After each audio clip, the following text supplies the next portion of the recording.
अन्नदाता, नीत तुम्हारा अन्नदाता, पग पग पर है संग तुम्हारे अन्नदाता। लहू किसानों का बन के पसीना सींचता है धरती का सीना। मेहनत का तेरी हक दिलवाने, नई तकनीक नई खोज बताने। पशुधन को गुणवान बनाना, पौध सुरक्षा को सिखलाना, खेती के सब गुर समझाने, भारत का सरताज बनाने। आठों पहर है संग तुम्हारे अन्नदाता, अन्नदाता। नमस्कार, मैं हूं नीलू। आप सभी दर्शकों का अन्नदाता कार्यक्रम में स्वागत करती हूं। हर रोज की तरह कार्यक्रम में लेकर आई हूं खेतीबाड़ी से जुड़ी हुई बहुत सी लाभकारी जानकारियां। तो चलिए सबसे पहले देखते हैं क्या है विशेष आज के कार्यक्रम में। धान में लगने वाले विभिन्न रोगों का नियंत्रण उपाय,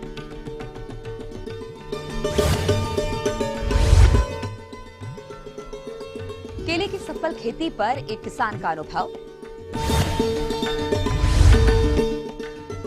सब्जियों में जड़ के गलन रोग की समस्या एवं उसका नियंत्रण,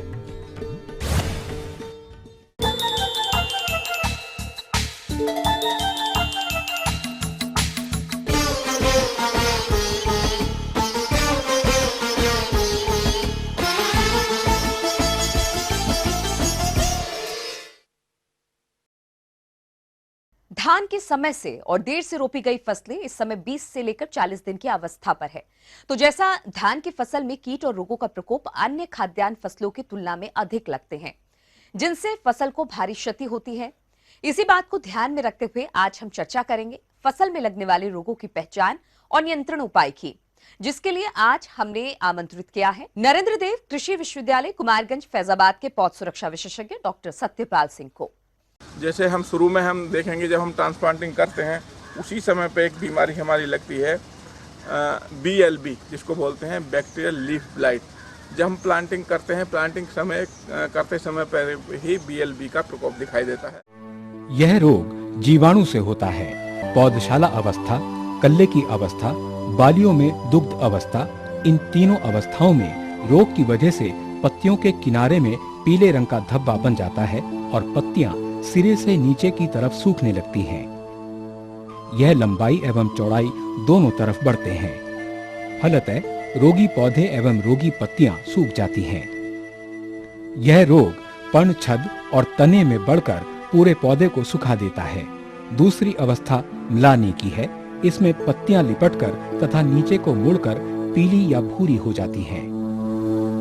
हवा, वर्षा, कुहासे में अत्यधिक मात्रा में नत्रजन के प्रयोग से यह रोग उग्र अवस्था में पहुंच जाता है। इसको कंट्रोल करने के लिए हम स्टेप्टोसाइक्लिन अगर मिल जाता है, वो आसानी से मिल जाता है, वो 6 ग्राम का एक पैकेट होता है, और COC कॉपर ऑक्सीक्लोराइड दोनों का घोल मिला करके हम उसका स्प्रे कर देते हैं, तो हम BLB रोग से छुटकारा पा सकते हैं। दूसरा, इसमें एक बीमारी और लगती है जो कि बोलते हैं लीफ ब्लास्ट, यानी कि जब पत्ती जब बनती है उसी समय पे वो बीमारी लगती, पत्ती पे धब्बे बन जाते हैं, आँख के आकार के धब्बे होते हैं, उसको लीफ ब्लास्ट बोलते हैं। 3 तरह का होता है, लीफ ब्लास्ट, नोड ब्लास्ट और नेक ब्लास्ट। तीनों स्टेजों में ये बहुत हमको हानि पहुंचाता है। बीज से संक्रमण होने वाला यह फफूंद जनित रोग पौधशाला से फसल कटाई तक कभी भी आक्रमण कर सकता है। पत्तियों पर गहरे पीली धारियां किनारे से केंद्र में राख जैसी धूसर ऊंटी आकार का तकली या आंख या नाव जैसा धब्बा दिखाई पड़ता है। धीरे धीरे यह धब्बे एक दूसरे से मिलकर बड़े धब्बे में परिवर्तित हो जाते हैं, जिसके कारण पत्तियां जली हुई सी प्रतीत होती हैं। गांठ पर इस रोग का प्रकोप हुआ तो गांठ टूट जाते हैं। इस रोग का पुष्पन अवस्था में प्रकोप हुआ तो पुष्प बिना निकले हुए फूलों के गुच्छे के रूप में गिर जाते हैं। इसे गर्दन तबाही रोग भी कहा जाता है। रात्रि तापमान में ठंडा एवं वातावरण में आर्द्रता प्रतिशत ज्यादा होने पर इस रोग के आगमन की ज्यादा संभावना होती है। पिछात रोपाई वाले खेत में ब्लास्ट रोग का प्रकोप सबसे ज्यादा होता है। इसको कंट्रोल करने के लिए हम क्या करेंगे, इसमें कई दवाएं हम कर सकते हैं, इस्तेमाल करते हैं। ट्राइकोहेक्सानोल है एक दवा का नाम है, या कार्बेंडाजिम एक सिंपल सी दवा आती है 50 WPL की। कार्बेंडाजिम जो दवा है उसको 1 ग्राम या 2 ग्राम हम दवा लेकर के 1 लीटर पानी में घोल करके उसका स्प्रे कर देंगे, या 1 किलो दवा हम 1 हेक्टेयर में घोल करके 1200 लीटर पानी में घोल करके उसका स्प्रे कर देंगे, तो हम आराम से उसका कंट्रोल कर सकते हैं। एक डिजीज और होती है फ्लैग स्मट। यहाँ इस एरिया में जो है लगता है फ्लैग स्मट ज़्यादा लगता है, मैंने देखा है बहुत से किसानों की फील्ड पर मैं जाता हूँ तो वहाँ उसको कंडवा रोग भी यहाँ की भाषा में बोलते हैं, देसी भाषा में, लेकिन एक्चुअली डिजीज का नाम होता है leaf flash smut. Leaf flash smut जो होता है, इसमें इसकी पहचान जो हम करेंगे, इसमें गूटी बन जाती है ऊपर, मतलब दाना सा बन जाता है वो ग्रीन कलर का, और दाने बाली पे जब बाली निकलती है। एक्चुअली क्या है, ये होती है सीड बोर्न डिजीज है। ये ऑलरेडी पहले से ही वो सीड में रहती है, और सीड में रहते हुए वो हमारा नुकसान करती है। जब हम सीड अगले साल के लिए रखते हैं और फिर उसे नेक्स्ट ईयर में बोते हैं, तो हम क्या करते हैं, एक छोटी सी गलती करते थे, विदाउट सीड ट्रीटमेंट के हम सीड को नर्सरी डाल देते हैं। लेकिन ऐसा नहीं करना चाहिए, हमको सीड को पहले डालने से पहले सीड को ट्रीट कर लेना चाहिए। किसान भाई क्या करते हैं, कभी कभी जो है उसको फ्लैग स्मट को स्प्रे करते हैं, कभी कुछ करें, लेकिन वहाँ वो कंट्रोल होती नहीं है।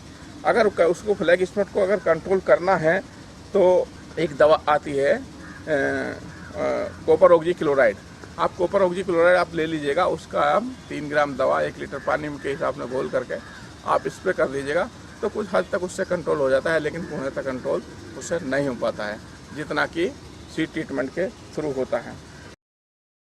ये थी कुछ उपयोगी जानकारियां। आप लेते हैं एक छोटा सा ब्रेक, चल लौटेंगे और कार्यक्रम में आगे है महत्वपूर्ण जानकारियां। बने रहिए हमारे साथ।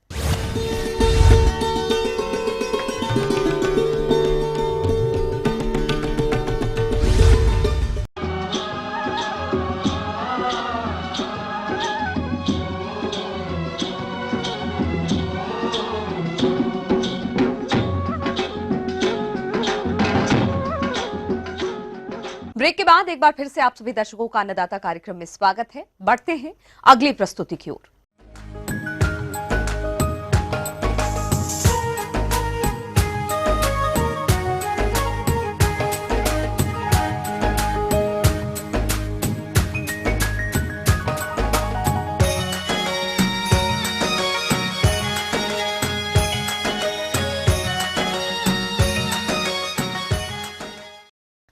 फलों में केले का एक विशेष स्थान है। हमारे किसान भाई केले की खेती यदि वैज्ञानिक पहलुओं को ध्यान में रखकर करें तो इससे अच्छा लाभ कमाया जा सकता है।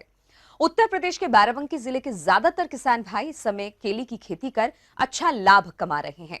आज हम बाराबंकी जिले के सफीपुर गांव के केले की खेती करने वाले प्रगतिशील किसान पंकज वर्मा से मिलते हैं, जिनकी फसल में इस समय फल लगे हुए हैं। इन्होंने इतनी अच्छी फलत कैसे ली है, इस विषय पर आज अपने अनुभव आपके बीच साझा करेंगे। केले की खेती हम पिछले 8 साल से कर रहे हैं। ये इधर जुलाई में लगता है और निराई गुड़ाई का विशेष इसमें वो है, समय समय पर खाद पानी देते रहते हैं। बाकी ये दूसरी फसलों से ईजी है करने में, क्योंकि लंबी समय की फसल है तो अपना आराम से इसमें मैनेज हो जाता है। जहाँ तक रोपाई के बाद फसल प्रबंधन की बात है तो रोपाई के 1 माह बाद ये किसान भाई थाले बनाते हैं और उसमें नियमित अंतराल पर उर्वरकों का प्रयोग करते हैं। फसल जब 5 से 6 माह की हो जाती है तो पौधों पर मिट्टी चढ़ाते हैं। साथ ही इसी समय जड़ों के पास निकलने वाली पुत्तियों में से एक स्वस्थ पुत्ती को छोड़कर अन्य की छटाई करते हैं। केले की फसल में जहाँ तक सिंचाई की बात है तो केले की फसल में हमेशा नमी बनी रहनी चाहिए। इसके लिए किसान भाई गर्मी में 6 से 8 दिन के अंतराल पर सिंचाई करते हैं। जाड़ों में ये अंतराल 12 से 18 दिन का हो जाता है। ये किसान केले की फसल में 2 कतारों के बीच पुआल का मल्च डालते हैं, जिससे नमी अधिक समय तक बनी रहती है और इससे सिंचाई भी कम करनी पड़ती है। खाद इसमें हम लोग तो यही NPK यूज करते हैं और साथ में माइक्रोन्यूट्रिएंट भी अलग से देते हैं उसको। खाद ये शुरुआत में जो लगता है, लगने से 20 दिन बाद, लमसम 20-25 दिन को थोड़ी मात्रा में, पहले 50 ग्राम पर पौधे के साथ। इसके बाद जिस हिसाब से पौधे की ग्रोथ बढ़ती जाती है उसी हिसाब से मात्रा भी धीरे धीरे बढ़ाते जाते हैं। एक केले के पौधे को पूरी अवधि में 450 gram urea, 400 gram superphosphate, 500 gram muriate of potash और इसके अलावा मृदा परीक्षण रिपोर्ट के आधार पर सूक्ष्म तत्वों का प्रयोग आवश्यक होता है। केले की फसल में इन उर्वरकों का प्रयोग इस प्रकार करती हैं।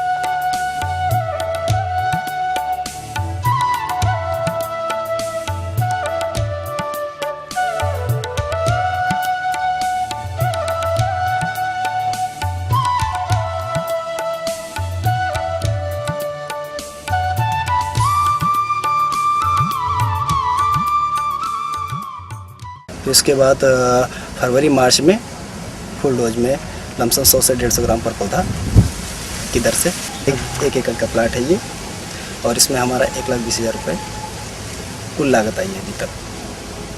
हार्वेस्टिंग पे है इसमें, अब उम्मीद है जिस हिसाब से इसका वजन और रेट देख के ये लमसम जो है 3 लाख समथिंग जाएगा। आगे और भी है कुछ रोचक जानकारियां, पर यहाँ पर रुकेंगे एक और ब्रेक के लिए। जल्द हाजिर होते हैं।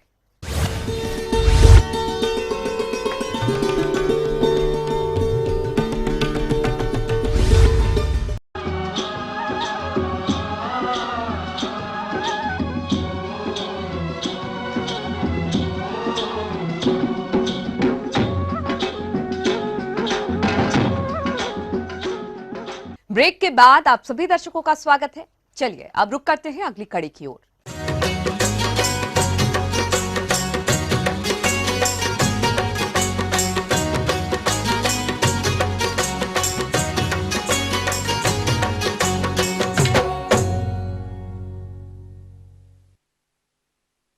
सब्जियों की खेती अपने राज्य में बड़े क्षेत्रफल पर की जाती है और जिन किसानों ने सब्जियों की फसल लगा रखी है उनकी फसल में जड़ गलन रोग का प्रकोप होता रहता है। और यदि फसल की जड़ ही गल जाए तो फिर ऐसी फसल से क्या उत्पादन मिलेगा, इसका अंदाजा आप स्वयं लगा सकते हैं। तो किसान भाइयों, इस नुकसान से बचने के लिए आप किस प्रकार से करें इस रोग का नियंत्रण, इस बारे में उचित सुझाव दे रहे हैं कार्यक्रम समन्वयक डॉक्टर RL भारद्वाज। किसान भाइयों, आज अपन बात करते हैं सब्जियों में जड़ गलन की समस्या और उसका समाधान। जड़ गलन की समस्या मुख्य रूप से टमाटर, मिर्ची, पत्ता गोभी, फूल गोभी, मटर, गाजर, आलू, कुकुरबिटेसी कुल की सब्जियां सभी में गंभीर समस्या है। प्रदेश के बहुत से किसान भाई विभिन्न प्रकार के सब्जियों की खेती करते हैं, किंतु वो लाभ नहीं ले पा रहे हैं जो कि मिलना चाहिए। यदि इसके कारणों पर ध्यान दें तो पाएंगे कि इसमें एक प्रमुख कारण रोगों का प्रकोप है। यदि रोगों में जड़ गलन की बात करें तो इस रोग का प्रकोप सब्जियों में पौधशाला से लेकर फलन अवस्था तक होता है। तो पहले जानते हैं इस रोग के कारणों के बारे में। और ये रोग जो है Rhizoctonia solani, Pythium एफिनिडर्मेटम, fusarium oxysporum नामक जो कवक है, इनके प्रभाव के कारण से होता है।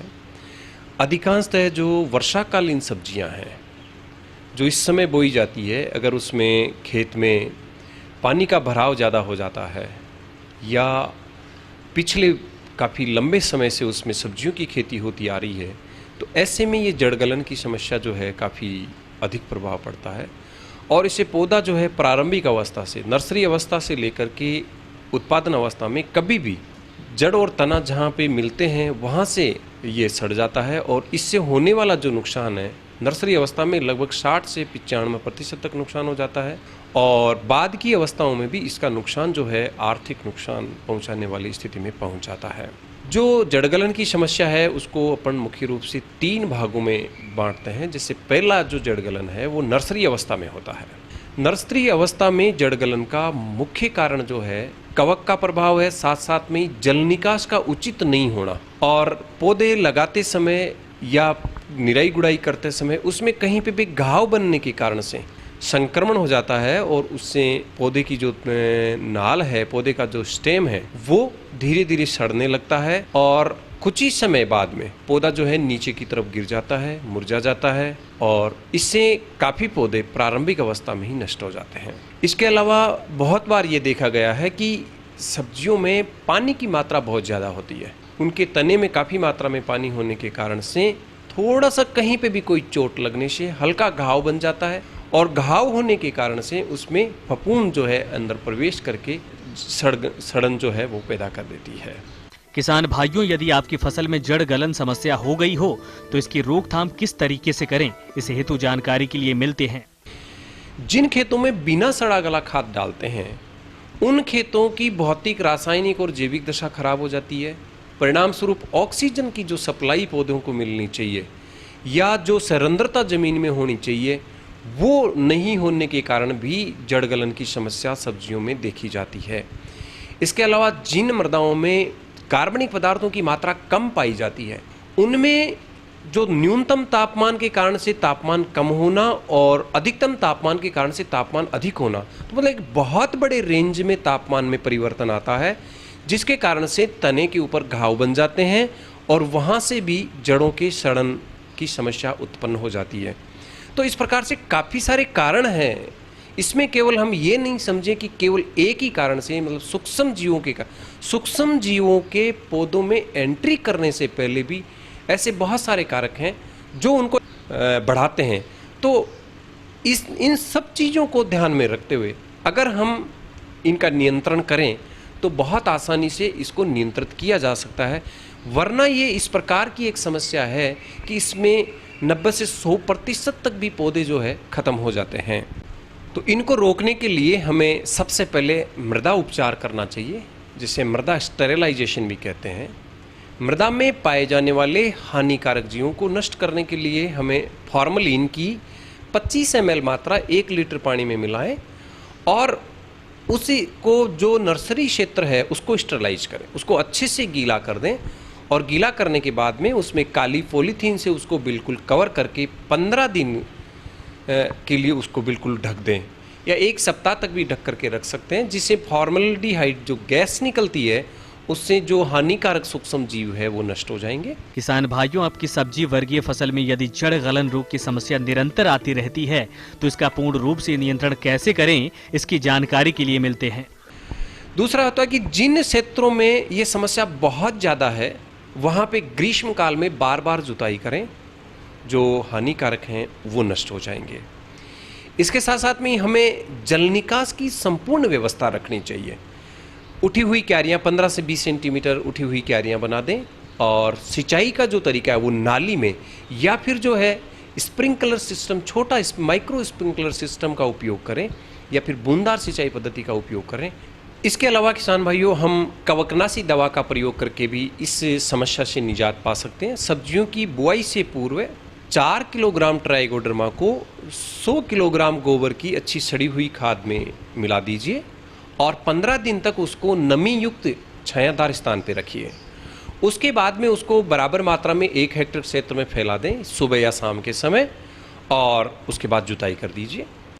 बुआई करने से पहले सब्जियों के बीजों को 3 ग्राम से 4 ग्राम दवा प्रति किलोग्राम बीज के हिसाब से, जिसमें बावस्टीन, रिडोमिल, श्योर, शाप दवाइयों का उपयोग हम कर सकते हैं। इसके अलावा जब आप पौध का स्थानांतरण कर रहे हैं तो 10 ग्राम दवा 10 लीटर पानी में मिला करके उस पानी के घोल में आप 5 से 10 मिनट के लिए पौध को रखिए और उसके बाद में उसका स्थानांतरण करेंगे तो इसमें ये समस्या नहीं आएगी। जिन क्षेत्रों में जड़ गलन की बहुत ज़्यादा समस्या है वहाँ पे थोड़ा लंबी अवधि का फसल चक्कर अपनाएं और पौध को खेत में लगाने के 15 से 20 दिन बाद में एक बार फफूंदनाशी दवाई से उसमें ड्रेंचिंग करें और जैसे ही समस्या कहीं नज़र आती है तो उसे कार्बनडाजिम 2 ग्राम मात्रा प्रति लीटर पानी में डाल करके पुनः उसमें ड्रेंचिंग करेंगे तो हम खड़ी फसल में भी आसानी से जड़ गलन की समस्या को रोक सकते हैं।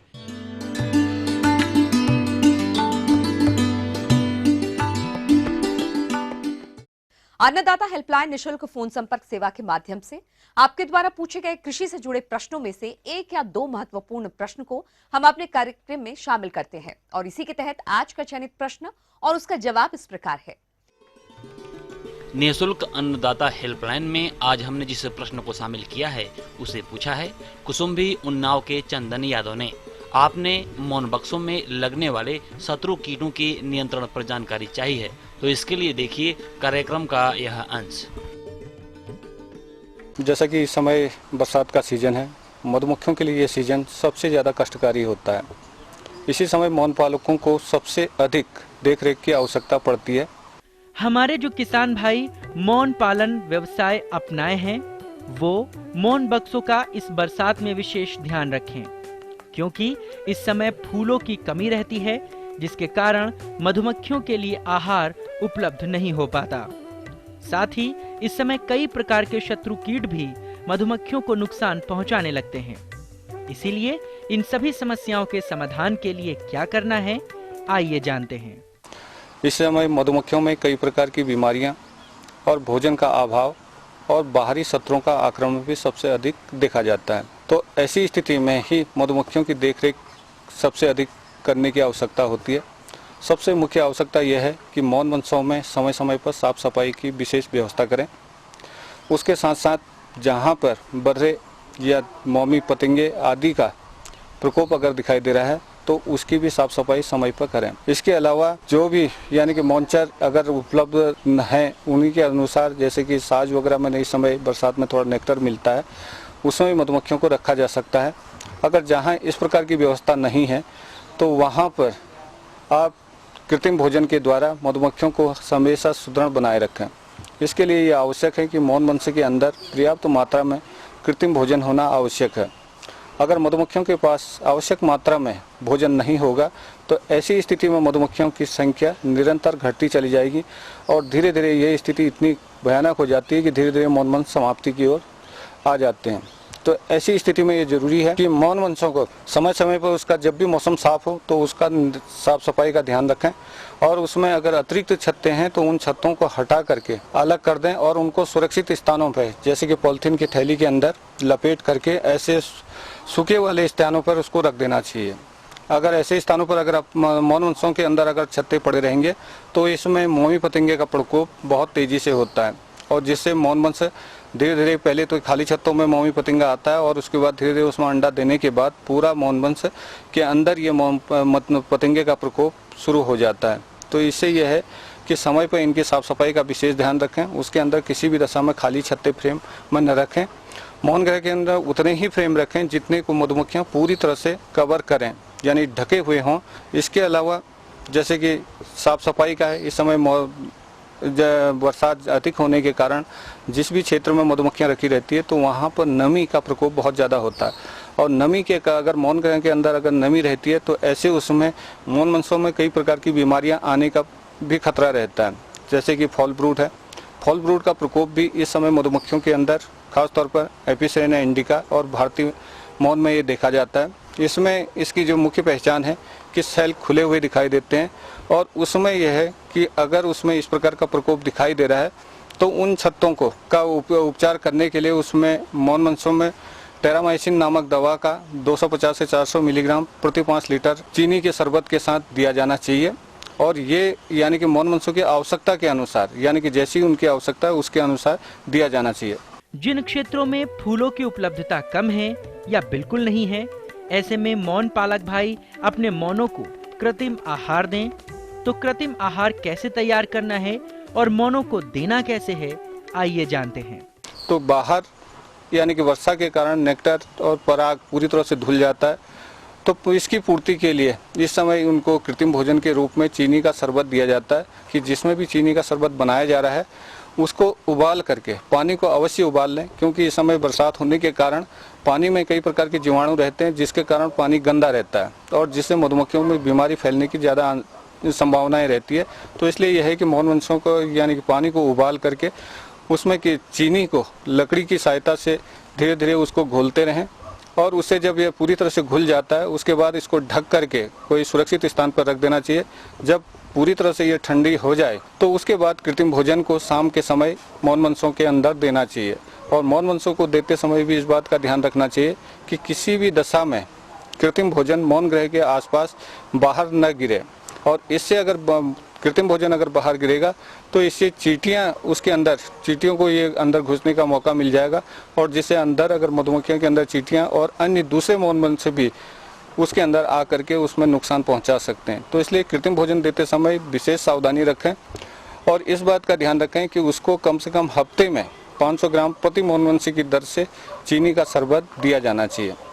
और इसमें यह है कि जब तक उसमें पूरी मात्रा में अगर समय समय पर चीनी का शरबत देते रहेंगे तो इससे मधुमक्खियों की जो अंडा देने की गति है वो बरकरार रहेगी और जिससे लगातार मधुमक्खियां अंडा देते रहेंगी और जिससे मधुमक्खियों की संख्या में गिरावट नहीं आएगी। और इसी समय जैसे कि ततैया आदि, बर्रे या अंगलार, बिस्नार का प्रकोप भी मधुमक्खियों में सबसे अधिक देखा जाता है तो इस समय इसके ये है कि बचाव के लिए, क्योंकि मधुमक्खियों की संख्या बरसात के कारण एक तो वैसे ही बहुत कम, उसके पर जो गति होती है बढ़ने की मौन वंशों की वो काफ़ी धीमी हो जाती है और रानी के अंडे देने की गति भी काफ़ी धीमी रहती है। और इसमें जो है कि अगर जितने भी मधुमक्खियाँ पैदा होती है और अगर उसके आसपास में अंगलार बिस्नार का अगर प्रकोप ज़्यादा है तो ऐसी स्थिति में जितने भी मधुमक्खी के जो बढ़ने की बजाय वो धीरे धीरे उनकी मधुमक्खियों की क्षति अधिक हो जाती है। तो इसमें यह है कि उसमें मधुमक्खियों के बचाव के लिए आसपास जो भी ततैया आदि के जो छत्ते हैं, इन छत्तों को जला करके नष्ट कर देना चाहिए। और उसके अलावा जो मौन गृह के आसपास जो भी मौन बर्रे आदि आते हैं तो उनको मार करके उसको ख़त्म कर देना चाहिए। उचित ये होगा कि जिन क्षेत्रों में अगर इस समय फूल मौनचर पुष्प नहीं है तो उन मौनवंशों को उठा करके दूसरे ऐसे स्थानों पर रख देना चाहिए कि जहाँ पर उसको पर्याप्त मात्रा में मकरंद और पराग मिलता है। जैसे मक्का वाले क्षेत्रों में माइग्रेशन करें या दूसरे कोई अन्य क्षेत्र जहाँ पर अगर पराग वाले पुष्प हों तो उन क्षेत्रों पर मौन वंशों का माइग्रेशन करना आवश्यक है। अगर ऐसे स्थानों में माइग्रेशन करेंगे तो इससे मधुमक्खियों की संख्या और समय समय पर हम कृत्रिम भोजन देंगे तो इससे मौन वंशों की प्रगति बहुत तेजी से होगी। और जो आगामी सीजन में जैसे अक्टूबर नवंबर में सरसों का सीजन शुरू होता है तो उस समय हमें पर्याप्त मात्रा में उससे शहद मिलेगा।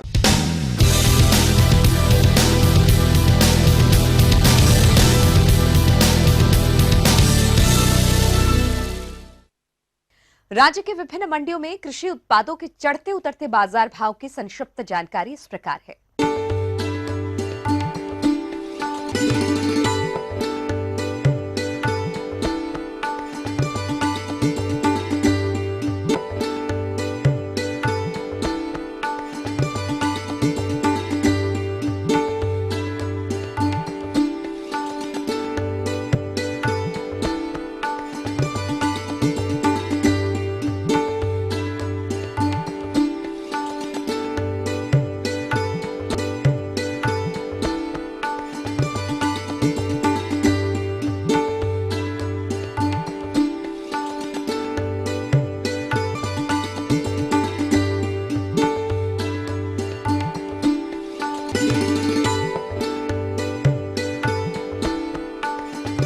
हम ये उम्मीद करते हैं कि आज का कार्यक्रम आप सभी दर्शकों के लिए उपयोगी रहा होगा। किसान भाइयों, अन्नदाता आपकी सेवा के लिए संकल्परत है। कृषि संबंधित समस्या एवं सुझाव के लिए आप हमें इस पते पर संपर्क कर सकते हैं। प्रोड्यूसर अन्नदाता, ETV Uttar Pradesh Uttarakhand, Ramoji film city, Hyderabad 501512। साथ ही आप हमें ईमेल भी कर सकते हैं। हमारा ईमेल है annadata.up@etv.co.in। इसके अतिरिक्त आप हमें निःशुल्क हेल्पलाइन नंबर 180041921555 पर सोमवार से शनिवार सुबह 10 से शाम 4 बजे के बीच संपर्क भी कर सकते हैं। अब आइए देखते हैं कल दिखाए जाने वाले कार्यक्रम की मुख्य झलकियां। धान में लगने वाले हानिकारक कीटों का नियंत्रण उपाय,